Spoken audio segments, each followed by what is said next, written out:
퍼거슨이 또다시 1승을 챙겼습니다. 4월 10일 이재명 대통령은 자신의 X 계정에 이스라엘군 병사들이 팔레스타인 아동을 고문하고 지붕에서 던져버렸다고 주장하는 게시물을 리트윗하며 이게 사실인지, 사실이라면 어떤 조치가 있었는지 알아봐야겠다고 적었습니다.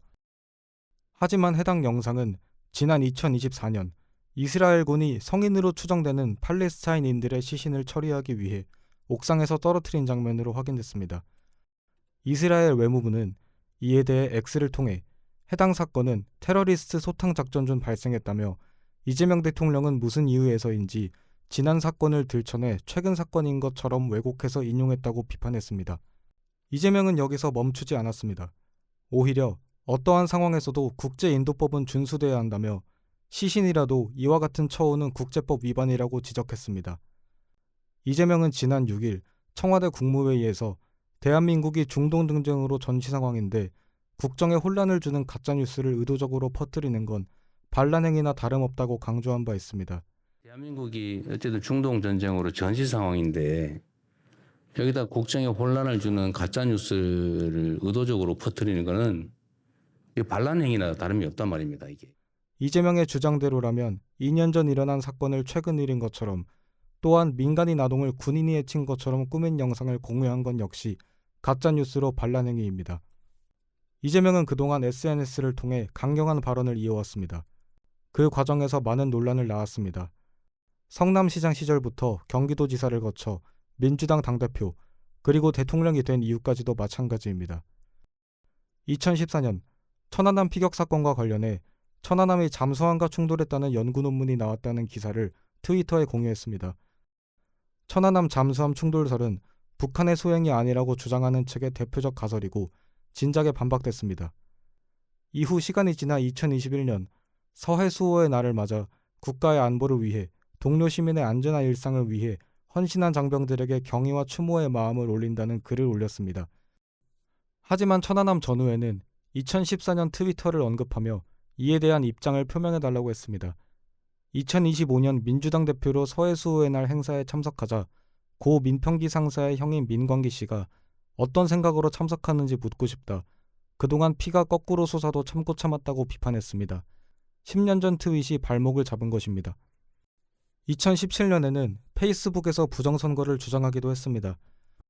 박근혜 전 대통령이 당선됐던 18대 대통령 선거를 언급하며 국방부, 국정원, 보훈처, 경찰 등 국가기관이 총동원되어 국민의 눈과 귀를 가리고 부정선거를 저질렀지만 처벌도 책임도 진상규명도 없었다고 적은 것입니다. 지금 부정선거를 주장하는 사람들이 모두 강성 윤석열 지지자임을 생각하면 아이러니합니다. 이재명은 12.3 내란 이후에 부정선거를 언급하는 국민을 엄벌하자고 주장하기까지 했습니다. 당시 선관위는 이재명 시장 발언은 반민주적 행위라며 투표지 분류기는 프로그램 조작이 원천 차단된다고 이재명의 주장을 반박했습니다. 비교적 최근인 2025년 페이스북에 김현정의 뉴스쇼 영상을 공유해 좌표를 찍거나 대통령이 된 이후에도 X를 통해 SBS와 그것이 알고 싶다를 직접 공격하는 등 이재명의 SNS는 멈추지 않습니다. 급기야 외교적 문제로도 번졌지만 이재명 본인을 포함해 강성 지지자들은 물러날 기미를 보이지 않고 있습니다.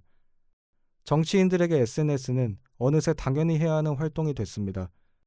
자신을 지지층에게 각인시키고 소통하는 유효한 무기로 활용되고 있습니다. 정치적 영향력을 확대하기 위해 레거시 언론의 필터를 거치지 않고 날 것 그 자체인 목소리를 실시간으로 전파할 수 있다는 점은 분명 매력적입니다. 하지만 SNS에 남긴 발언은 사라지지 않습니다. 과거의 발언이 기록으로 남아 현재의 행보와 충돌할 때 그 모순은 더욱 선명하고 뼈아프게 다가옵니다. 이미 여러 정치인들이 SNS로 비판을 받고 있습니다. 조국이 대표적입니다. 조국은 민정수석 시절부터 페이스북을 열심히 했습니다. 지금도 열심히 하고 있습니다.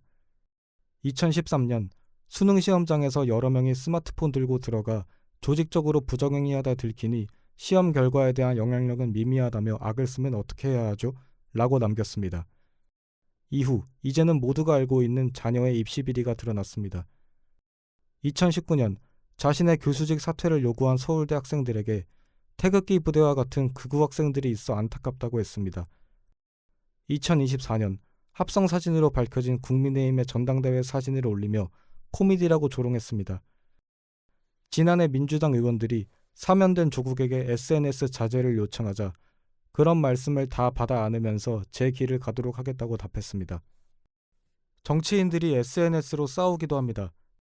지난 1월 홍준표는 페이스북에 배현진에 대해 딸 같은 애라 거두어줬더니 인성이 그런 줄 몰랐다. 사람의 탈을 쓰고 네가 나한테 그러면 안 되는 거다라고 했습니다.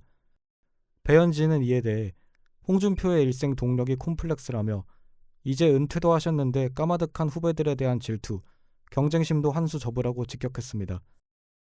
페이스북을 통해서였습니다. 지방선거를 약 2달 남긴 지금 이름을 알리려는 정치인들의 SNS 활동이 더욱 활발해지고 있습니다.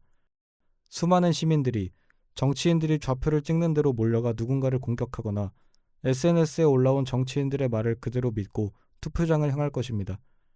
사실과 논리로 승부하기보다 감정적 선동과 공격이 우선인 정치판이 된 지 오래지만 이제는 SNS를 잠시 끌 때도 됐습니다. 무차별적으로 휘두르는 칼날이 결국 누구를 향해 꺾이게 될지 그 끝이 보이고 있습니다.